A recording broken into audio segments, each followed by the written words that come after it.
Hello friends, एक बार फिर से स्वागत है आप सब लोगों का मेरे यूट्यूब चैनल में। आज हम लोग पढ़ने वाले हैं 8th क्लास हिस्ट्री का chapter number 3, ruling the countryside. The company becomes the Diwan. Company जो है वो दीवान बन गई। 12 अगस्त 1765 की बात है। मुगल एम्परर जो थे उन्होंने ईस्ट इंडिया कंपनी को बंगाल का दीवान बना दिया। वास्तव में ये जो इवेंट है वो रॉबर्ट क्लाइव के छोटे से टेंट में हुआ था, और जिसमें कुछ इंग्लिशमैन और कुछ इंडियंस थे। लेकिन इन्होंने बाद में क्या किया, एक बहुत शानदार उत्सव रखा।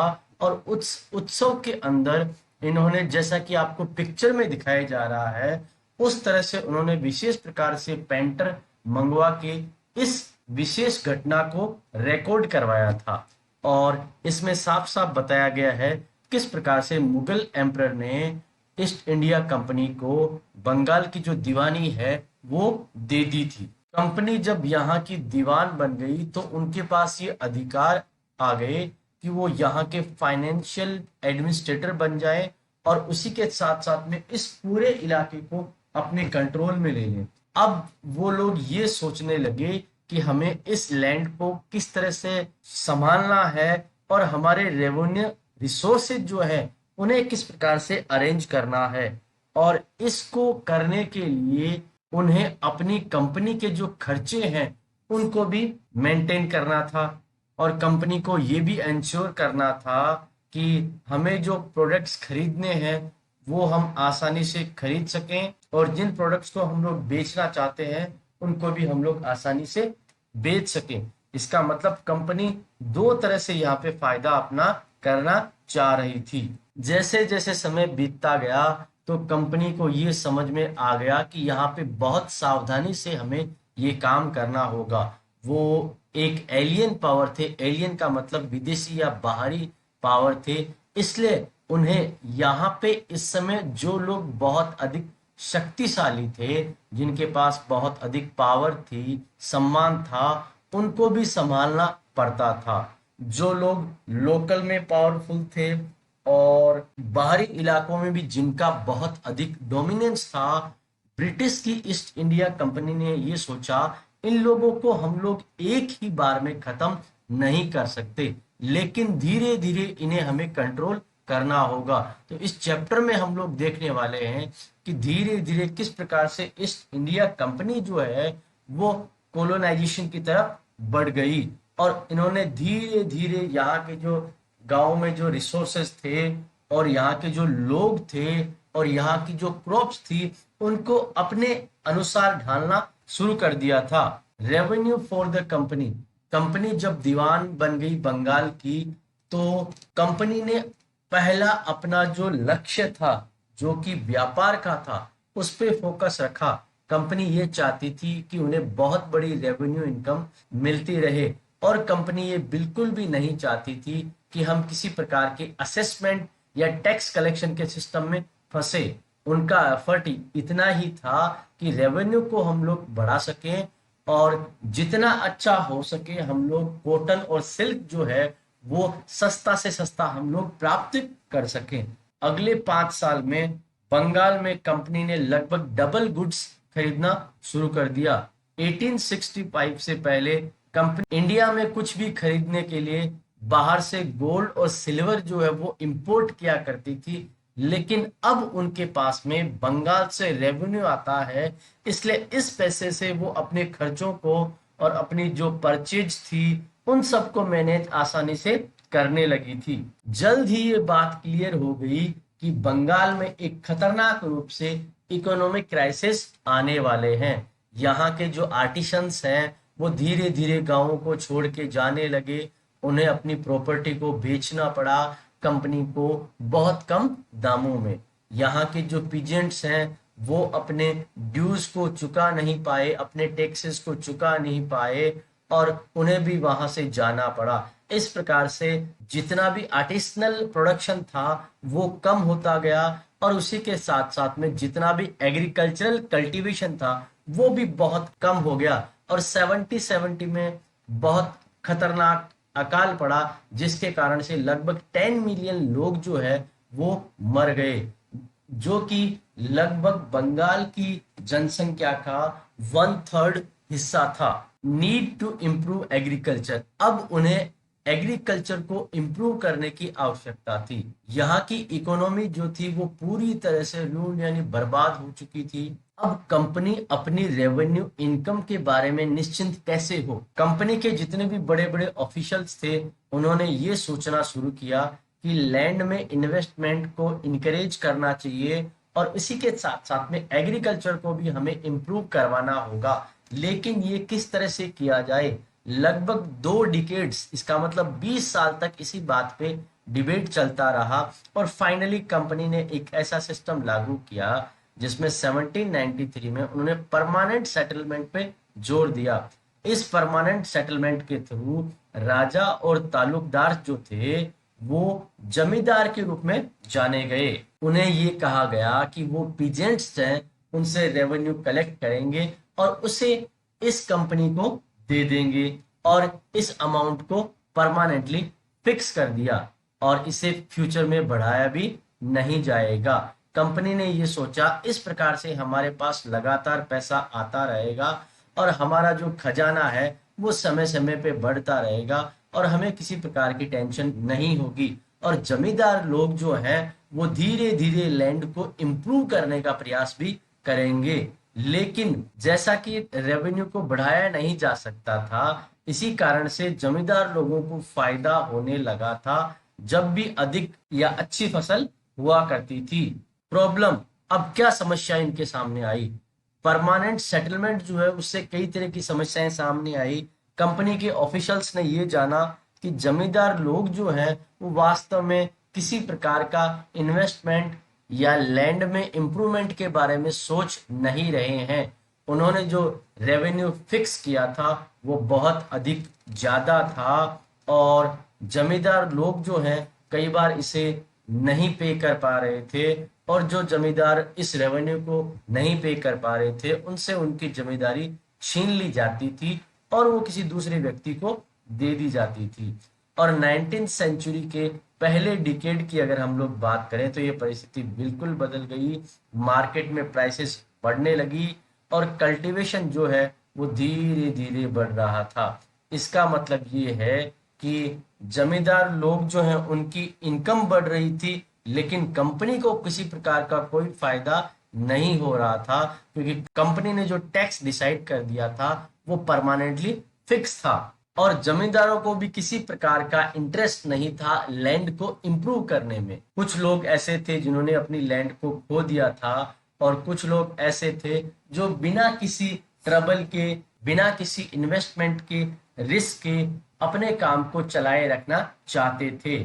जमींदार टीनेंट्स को अपनी जमीन रेंट पे दिया करते थे और वो किसी भी प्रकार से जमीन को इम्प्रूव करवाने में इंटरेस्टेड नहीं थे।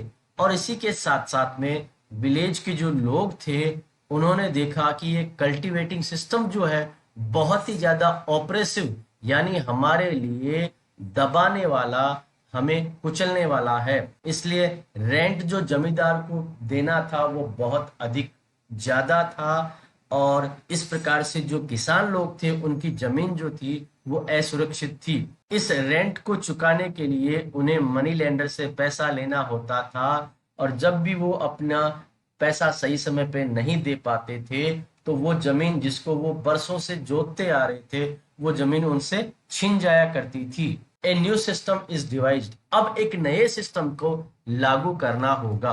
अर्ली 19th सेंचुरी की अगर हम लोग बात करें तो बहुत सारे कंपनी के अधिकारी इस बात पे कन्विंस हो गए कि रेवेन्यू सिस्टम को बदलना होगा। लेकिन रेवेन्यू सिस्टम है उसे किस प्रकार से हम लोग बदलाव करें कि कंपनी को और अधिक मुनाफा हो जाए और उनका व्यापार भी बढ़ जाए। नॉर्थ वेस्टर्न प्रोविंसेस की बात करें तो यहाँ पे एक इंग्लिशमैन थे जिनका नाम था होल्ड मैकेंजी। उन्होंने एक नया सिस्टम लागू किया जो 1822 में लागू हुआ। उन्होंने ये देखा नॉर्थ इंडियन सोसाइटी में विलेज एक इम्पोर्टेंट सोशल इंस्टीट्यूशन है और इसे हमें बना के रखना होगा।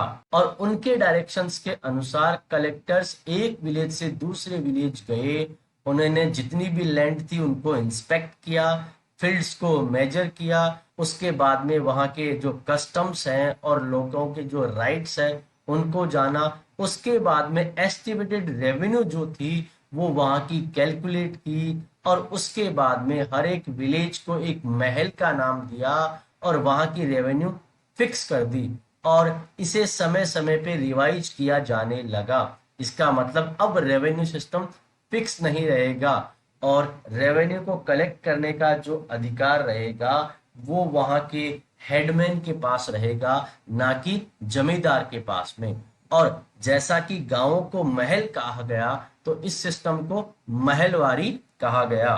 मुनरो सिस्टम, ब्रिटिश टेरिटरी जो कि साउथ में थी, वहां पे भी इसी प्रकार का एक परमानेंट सेटलमेंट का आइडिया लगाया गया। हालांकि ये जो नया सिस्टम था उसको रैयतवार या रैयतवारी कहा गया। इसे एक छोटे स्तर पे लागू किया गया, और इसे कैप्टन अलेक्जेंडर रेड ने कुछ एरियाज में लागू किया जहां की पहले टीपू सुल्तान से लड़ाइयां हुई थी, और धीरे धीरे थॉमस मुनरो ने इसको साउथ इंडिया में काफी हद तक फैला दिया था।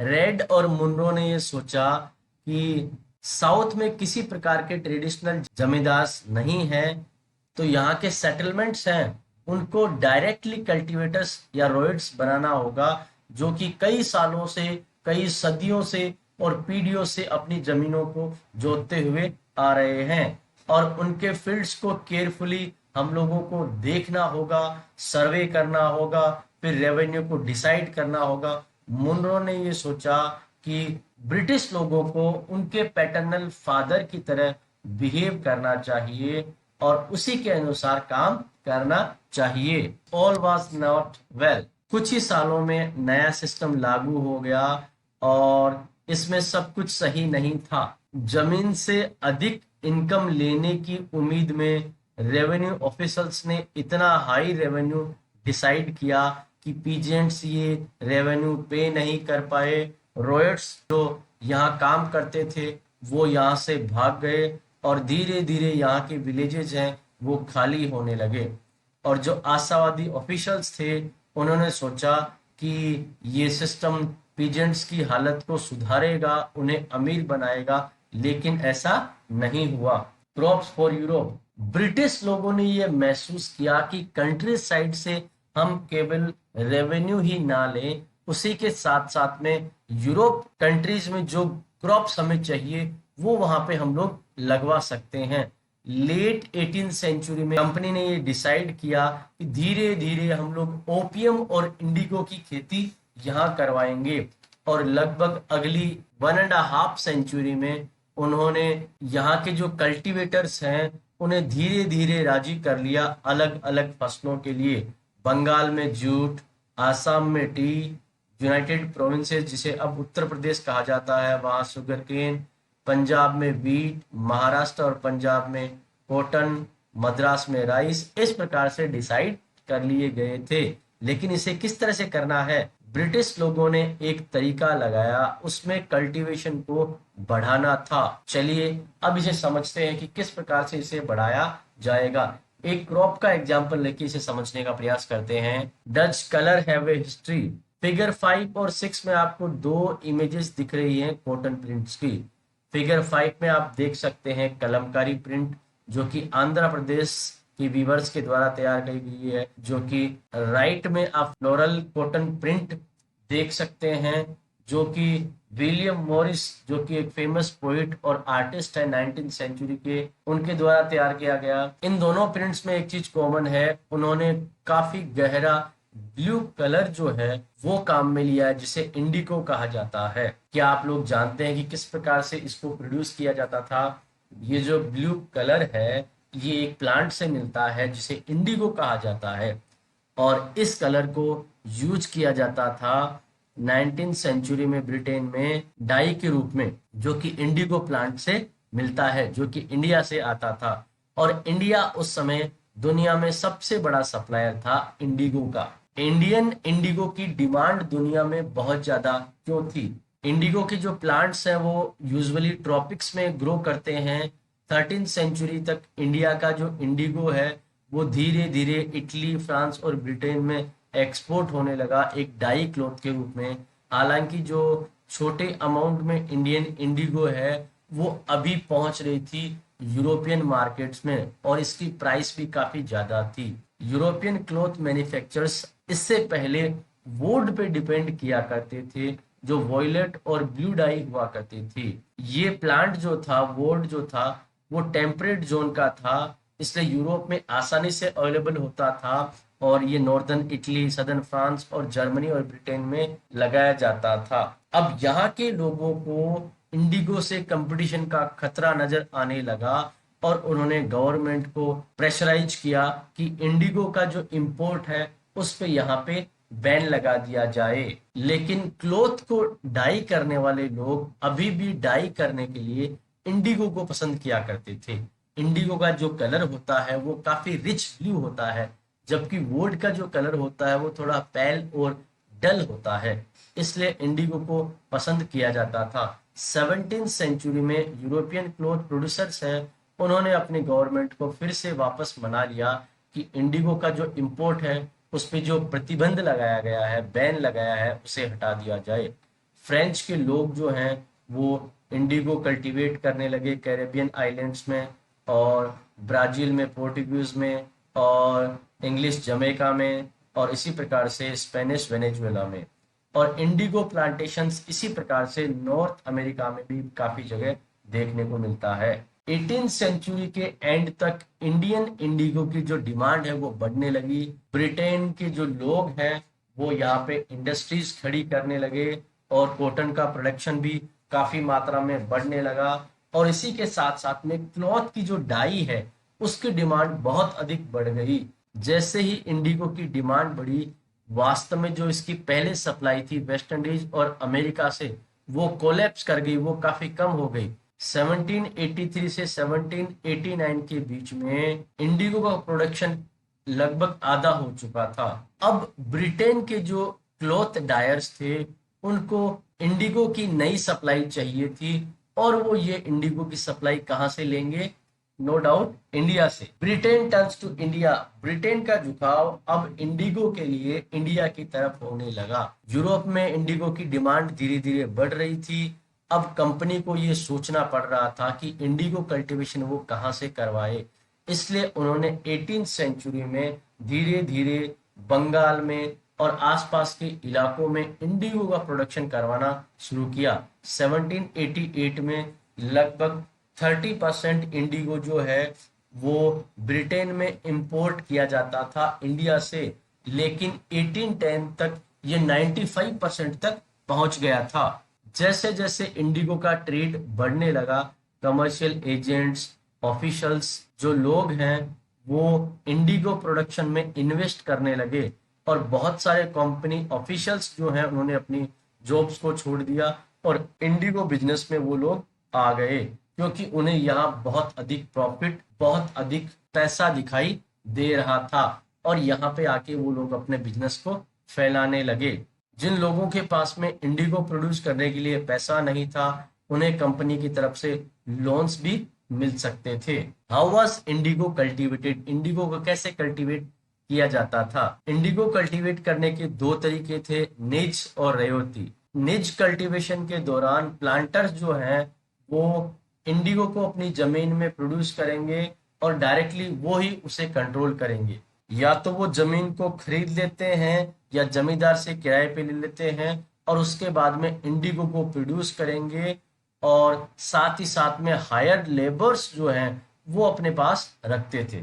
द प्रॉब्लम विथ निज कल्टीवेशन। प्लांटर्स को काफी ज्यादा समस्या होने लगी निज कल्टीवेशन के दौरान। इंडिगो जो है वो केवल फर्टाइल लैंड्स पे कल्टीवेट की जा सकती थी, और जैसा कि ये एरिया जो है वहां पे पॉपुलेशन काफी ज्यादा थी, इसलिए यहाँ पे कल्टीवेशन के लिए जगह कम थी।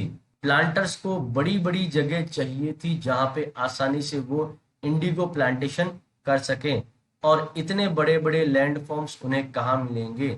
इसलिए उन्होंने इंडिगो फैक्ट्री के आसपास में लैंड को लीज पे लेना शुरू कर दिया।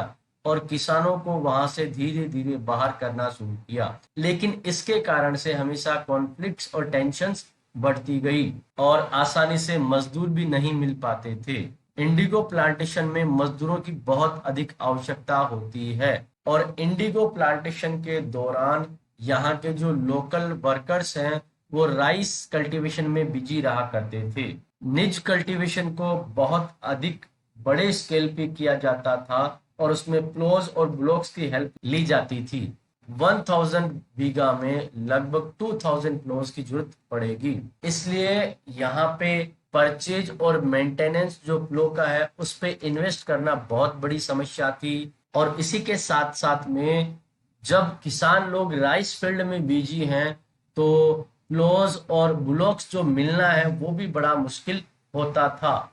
19th सेंचुरी तक प्लांटर्स ने धीरे धीरे निज कल्टीवेशन का विरोध करना शुरू कर दिया और इस निज कल्टीवेशन के दौरान कम से कम 25% लैंड जो है उस पे इंडिगो लगानी होती थी। बाकी जमीन जो है वो अल्टरनेटिव मोड ऑफ कल्टीवेशन पे चलती थी जिसे रयोती सिस्टम कहा जाता था। इसका मतलब यहाँ के जो किसान थे उन्हें लगभग 25% पे तो इंडिगो लगानी ही होगी और बाकी जो बची हुई जमीन है उस पे वो बदल बदल के फसल लगाया करते थे। Indigo on the land of ryots. रयोती सिस्टम के दौरान प्लांटर्स पे फोर्स किया जाता था, उनको एक कॉन्ट्रैक्ट साइन करना पड़ता था और इस कॉन्ट्रैक्ट के अनुसार ये जो विलेज का हेडमैन है उस पर प्रेशर डाला जाता था कि वो इस कॉन्ट्रैक्ट के अनुसार कार्य करेगा। जो भी इस कॉन्ट्रैक्ट को साइन करते थे उन्हें एडवांस में कैश मिलता था ताकि वो इंडिगो को प्रोड्यूस कर सके। लेकिन वो कैश या लोन इसी शर्त पे मिलता था कि कम से कम 25% एरिया पे इंडिगो लगाई जाए। प्लांटर्स उन्हें सीड प्रोवाइड करते थे, ड्रिल और अन्य मशीनें जो हैं वो भी प्रोवाइड करते थे। जब नई क्रॉप हार्वेस्ट के बाद में अपने मालिकों को सौंप दी जाती थी तो किसानों को नया लोन दे दिया जाता था और इसी प्रकार से ये साइकिल चलती रहती थी। शुरुआत में जो पीजेंट्स लोन से अट्रैक्टेड थे वो धीरे धीरे इस सिस्टम के विरोध में आ गए और उन्हें जो लोन मिलता था वो काफी अमाउंट में रहता था और उन्हें जो पैसा मिलता था वो काफी कम रहता था क्योंकि इंडिगो की खेती करने से उन्हें बहुत कम पैसा मिल रहा था। और भी कई प्रकार की समस्याएं थी क्योंकि उन्हें सबसे अच्छी जमीन पे इंडिगो लगानी होती थी और इसके कारण से वो राइस और अन्य फसलों को कल्टीवेट नहीं कर पा रहे थे और इंडिगो को हार्वेस्ट करने के बाद में उस जगह पे वो राइस कल्टीवेट नहीं कर सकते थे। The blue rebellion and after. मार्च 1859 में हजारों की संख्या में जो रायोट्स थे उन्होंने इंडिगो को ग्रो करने से मना कर दिया। धीरे धीरे रेबेलियन फैलता गया और उन्होंने प्लांटर्स को पैसा देने से मना कर दिया। इंडिगो फैक्ट्रीज पे उन्होंने अटैक कर दिया। उनके पास तलवारें थी, भाले थे, बोस थे, एरोस थे, जो भी उनके पास हथियार थे उनसे उन्होंने हमला कर दिया। वुमेन के पास जितने भी हथियार थे, पोट्स, पैंस, किचन इम्प्लीमेंट, उनसे उन्होंने हमला कर दिया और इस प्रकार से उन्होंने इस चीज का विरोध कर दिया और जो गोमस्ता जो कि प्लांटर्स के एजेंट थे उनका भी उन्होंने विरोध किया। उन्हें कई जगह पे पीटा भी गया था। इस प्रकार से अब लोगों को इंडिगो को लगाने के लिए बाध्य या कंपेल नहीं किया जा सकता था और जो लठियाल्स थे, जो लाठी चलाने वाले स्ट्रॉन्ग मैन थे प्लांटर्स के, उनको भी काफी ज्यादा विरोध का सामना करना पड़ा था। इंडिगो के जो पीजेंट्स हैं उनको ऐसा क्यों करना पड़ा, इतने समय तक वो चुप क्यों रहे? इसका मतलब ये है कि इंडिगो का जो सिस्टम है वो काफी अधिक दबाव देने वाला था। 1859 में इंडिगो के जो रेयोट्स थे उनको लोकल जमींदार और विलेज हेडमैन का सपोर्ट मिला, इसी कारण से ये विद्रोह हो पाया था। बहुत सारे विलेजेस में हेडमैन जो है उन्होंने इंडिगो कॉन्ट्रैक्ट्स में फोर्स किया और इंडिगो पीजेंट्स को मोटिवेट किया बैटल्स के लिए और कई जगह पे जमींदार जो हैं वो एक विलेज से दूसरे विलेज गए ताकि वो प्लांटर्स का विरोध कर सके क्योंकि ये जमींदार लोग जो हैं वो भी प्लांटर्स की जो पावर बढ़ रही थी उससे काफी अधिक नाराज थे।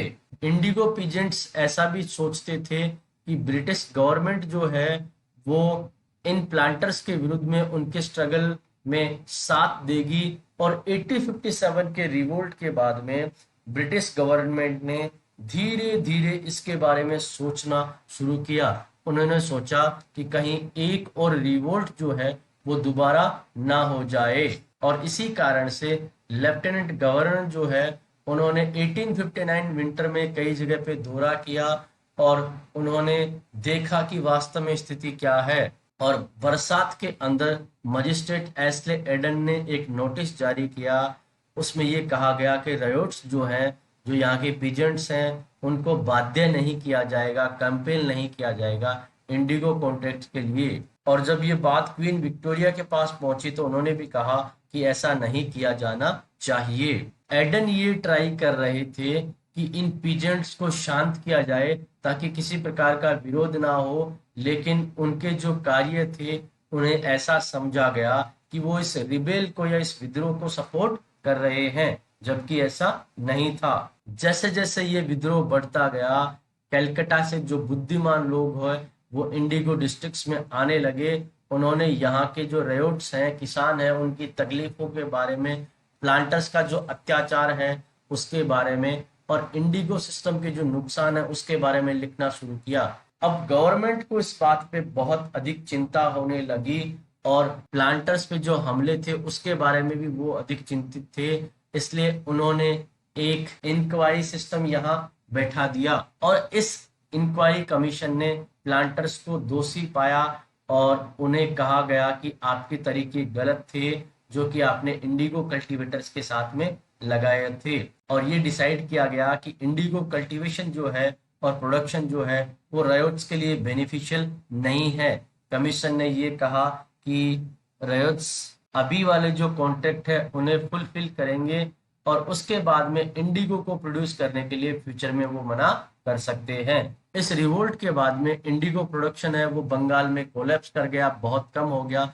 लेकिन प्लांटर्स जो है वो यहाँ से बिहार की तरफ मूव हो गए, और इसी के साथ साथ में इसके बाद में सिंथेटिक डाई की डिस्कवरी हुई जो कि लगभग लेट 19th सेंचुरी में हुई। इसके कारण से भी उनका बिजनेस बहुत अधिक प्रभावित हुई। हालांकि अभी भी वो अपने प्रोडक्शन को बढ़ाने में सफल रहे। जब महात्मा गांधी साउथ अफ्रीका से यहाँ आए तो एक किसान ने उन्हें आग्रह किया कि वो बिहार चले और चंपारण को विजिट करें, और उन्होंने वहां पे देखा कि किस प्रकार से इंडिगो कल्टीवेटर्स जो है वो छोड़ छोड़ के जा रहे थे। महात्मा गांधी ने 1917 में जो यहाँ पे यात्रा की थी, और उसी के बाद में उनका जो चंपारण मूवमेंट है इंडिगो प्लांटर्स के विरुद्ध वो शुरू हुआ था। दोस्तों, मैं उम्मीद करता हूँ आपको ये वीडियो पसंद आया होगा। इस सब्जेक्ट के अन्य वीडियोस को देखने के लिए और इसी के साथ साथ इस क्लास के अन्य सब्जेक्ट को देखने के लिए प्लीज हमारे चैनल को सब्सक्राइब करें। Thank you so much.